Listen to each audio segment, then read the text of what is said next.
Imagine a man with zero political legacy, a background worker who never fought a public election, suddenly appointed to govern 50 million people. Fast forward 13 years, that same seemingly inexperienced worker bypasses every established giant of Indian politics to take the oath as Prime Minister. To understand the mechanics of this rise, we have to look back to the year 2001. Following a devastating earthquake in Gujarat, the ruling government faced a total collapse in public confidence, losing ground in every local poll. The incumbent chief minister, Keshubhai Patel, was under intense pressure. The party's national leadership needed a disciplined, behind-the-scenes organizer to step in and stabilize the administration. This ascent followed a specific psychological blueprint, a strategy of restraint and timing that allowed a silent worker to outmaneuver the most senior politicians in the country. In Indian politics, the standard path involves demanding tickets and loudly proclaiming your worth to the media. Narendra Modi did the opposite. He spent decades as a grassroots organizer, building a massive network while remaining virtually invisible to the public. There is a psychological rule to gaining power: conceal your intentions. Broadcasting your ambition early alerts your rivals, giving them time to unite and block your path. By staying silent, you build your base without triggering a defensive response from those above you. When the party leadership called him to Delhi in 2001 to offer him the role of chief minister, Modi reportedly emphasized his own lack of administrative experience. This apparent lack of personal ambition made him the safest choice for leaders like Atal Bihari Vajpayee. Because he didn't look like a threat to the established hierarchy, he was allowed to enter it. Thoughtful tone. Power often gravitates toward those who appear the least desperate to hold it. Once in office, Modi realized that surviving on traditional caste alliances or regional favors would eventually leave him vulnerable to party infighting.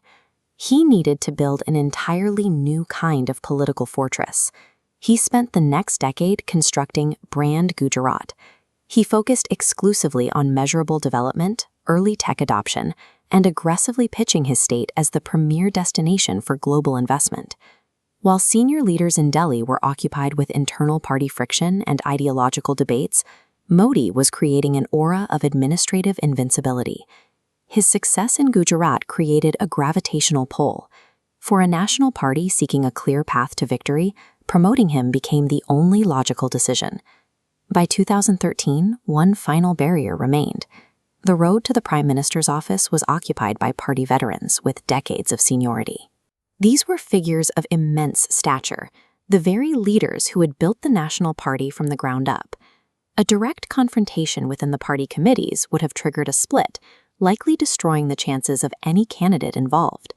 Instead of fighting in committee rooms, Modi bypassed the hierarchy and took his case directly to the voters.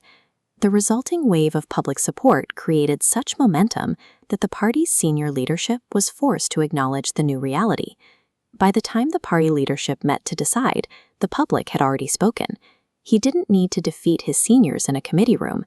He had already replaced them in the minds of the voters. This 13-year journey, from a silent organizer to the apex of Indian democracy, provides a clear set of strategic lessons. First, prioritize building ground-level capacity. When your utility becomes undeniable, the promotions and titles will naturally follow.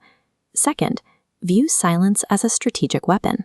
Broadcasting your highest goals too early only serves to alert your opposition. And finally, recognize that what appears to be an overnight success is usually the result of decades of invisible, disciplined preparation. The most effective rival isn't the loudest speaker. It's the one quietly refining their skills, waiting for the exact moment to stun the world. Which of these skills do you find more impressive? His organizational discipline or his branding? Let us know in the comments.